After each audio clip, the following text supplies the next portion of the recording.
Assalamualaikum warahmatullahi wabarakatuh. Waalaikumsalam warahmatullahi wabarakatuh. Baik, pagi kali ini nanti kita akan berbicara tentang bagaimana mencari kawan dan mempengaruhi orang lain.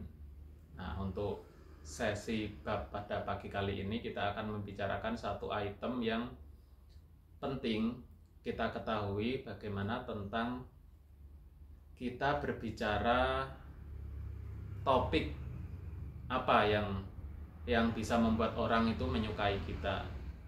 Nah, satu hal yang perlu kita ketahui, bahwasanya orang itu punya kegemaran, punya minat, atau punya satu hal yang dia itu punya antusias, punya nilai yang sangat dia hargai.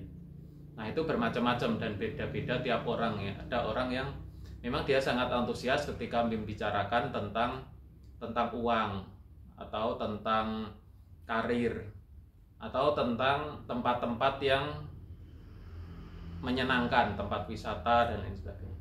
Atau ada orang yang suka dia bicara tentang kuliner, tentang makanan-makanan enak, tempat-tempat makan yang enak dan lain sebagainya.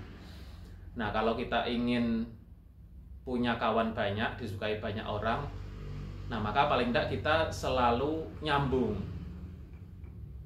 ketika kita bicara tentang kegemaran orang itu. Nah, maka pada salah satu prinsip yang menjadi dasar kita mencari kawan adalah kita berbicara tentang apa yang disukai atau minat yang menjadi minat orang lain itu. Jadi ketika kita bicara dengan satu orang, satu tamu misalnya, nah kita cari tahu dulu nih, dia itu minatnya apa sih. Riset sederhana ya, misalnya kita lihat status-statusnya di media sosial, dia sering bicara tentang apa, dia ngirim video apa, atau dia kirim foto apa. Nah, itu secara sekilas akan menggambarkan minat dia bagaimana. Nah, kalau kita ngikuti terus biasanya kan, oh dia itu sering posting kalau dia pas lagi di pantai misalnya, berarti itu hal yang sangat menyenangkan, sangat berkesan bagi dia. Atau dia sering posting ketika pas bareng anaknya misalnya. Nah, itu maka topik itu yang kemungkinan besar itu menjadi minat dia, atau yang dia posting di media sosial seperti Instagram, Facebook, atau TikTok. Nah, itu biasanya adalah hal-hal yang menjadi minat dia atau konsen dia. Nah, ketika kita ingin bertemu, maka kita ya paling enggak riset tentang kegemarannya itu. Kalau anak, tentang perkembangan anak, tumbuh kembang anak, gimana sih anak biar sehat dan lain sebagainya. Kita ngobrol, bicara tentang itu. Kalau di pantai, ya kita cari dulu rekomendasi pantai yang bagus di daerah Jepara itu di mana sih. Terus biasanya kalau orang ke pantai itu yang diinginkan apa? Apakah tempat yang bersih atau makanannya atau apa. Nah, kita berusaha mencari topik yang disukai oleh orang. Nah, makanya memang ini hal yang sebenarnya kadang nggak kita pikirkan, cuma itu memang penting bagi orang dan bagi kita sendiri ya. Misalnya ada orang, kita minat sesuatu ya, kita minat tentang apa ya, tentang sepak bola misalnya kalau laki-laki. Kemudian ada orang yang bicaranya itu nyambung, tahu tentang perkembangan sepak bola sekarang, tentang wah Indonesia sekarang ini perkembangannya lagi bagus, tentang naturalisasi dan lain sebagainya. Itu ngobrol jadi lebih enak, dan kita nggak perlu membangkitkan antusias ya dengan topik yang kita sudah antusias. Itu akan kita merasa dekat dengan orang itu. Nah, ini salah satu alasan kenapa kalau satu komunitas ya, misalnya komunitas sepeda, komunitas lari, atau komunitas burung, itu kenapa persaudaraan mereka erat, yaitu karena mereka punya minat yang sama, yang membuat mereka itu antusias dan nyambung satu sama lainnya. Jadi satu topik aja itu sebenarnya sudah cukup untuk membuat kita dekat dan disukai. Meskipun banyak perbedaan ya di situ, perbedaan ekonomi, sudut pandang, politik dan lain sebagainya, tapi karena minat yang sama, bicara tentang hal yang sama, itu mereka baru kenal pun merasa kayak saudara ya.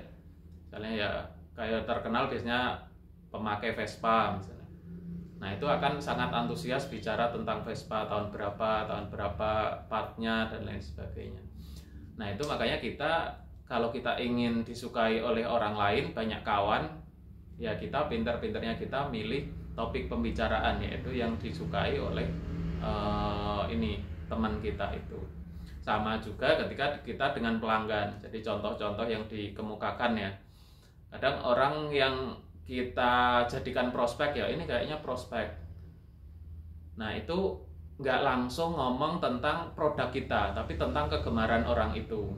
Nah tadi misalnya orang itu kok suka tentang ke pantai ya, suka ke pantai kemana. Nah kita ngobrol tentang, oh di Jepara itu pantai yang kayak pasirnya bagus itu kayaknya lebih di Bandengan Pak. Jadi saya lebih suka di sana dan lain sebagainya. Jadi topik itu entah bicara pengalaman kita atau referensi yang kita baca dan lain sebagainya.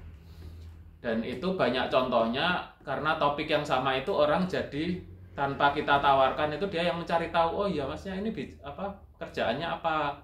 Nah baru kita masuk, oh saya jualan tenun Pak, kayak gini dan lain sebagainya. Nah kalau oh iya kebetulan saya pengen bawa souvenir oleh-oleh dan lain sebagainya. Nah itu nanti akan ngikuti dengan sendirinya kalau kita sudah punya pintu minat yang sama itu tadi.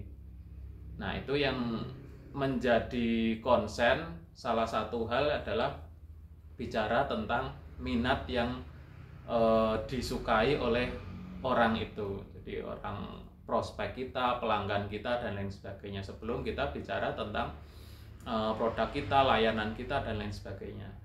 Nah kalau kita jualan online, kita bisa lihat atau kita amati statusnya, status WA atau status Instagram dan lain sebagainya. Kalau dia bukan konten kreator, biasanya ya hal-hal yang dia sukai. Kecuali kalaupun dia konten kreator, ya memang saya konten kreator masakan, jadi belum tentu kesukaannya dia hanya masakan doang, mungkin ada yang lain, tapi di akun lain biasanya punya akun lain. Tapi paling tidak kalaupun tidak suka, kalau dia konsen ke situ, dia akan nyambung bicara tentang masakan. Kalau dia punya konten tentang masakan nih, bahkan meskipun dia tidak suka masak pun dia bisa bicara panjang lebar tentang itu. Dan itu juga membuat orang nyaman ketika bicara tentang masakan ya, karena dia sudah sehari-harinya sering buat konten tentang masakan, pasti dia idenya itu banyak, apa yang dibicarakan itu banyak, sehingga ketika kita ngomong masakan, dia akan cenderung lebih pede untuk ngomong tentang masakan itu daripada hal-hal yang kita bicara misalnya teknik menenun dan lain sebagainya. Dia belum pernah menenun sama sekali kan, dia kayak takut-takut ya, mau nimpali juga nanti salah dan lain sebagainya. Tapi kalau dia sudah biasa tentang masakan, kita ngobrol tentang itu jadi enak. Jadi kita nyambung dulu, merasanya satu minat, satu frekuensi. Nah baru belakangan nanti kita bisa menawarkan, oh iya Pak, kita ini selain masakan kita juga kadang ini apa, kerjaannya di tenun misalnya. Nah itu kita baru masuk ke situ. Nah itu mungkin yang menjadi salah satu titik poin ya, bagaimana kita mengetahui dan juga berusaha untuk mempelajari minat yang disukai oleh orang lain. Nah itu yang bisa saya sampaikan, salah satu item ya yang menjadikan cara bagaimana agar kita punya banyak teman dan bisa mempengaruhi orang lain, yaitu dengan cara kita berbicara tentang minat orang lain itu. Terima kasih ya. Saya kembalikan ke moderator. Terima kasih.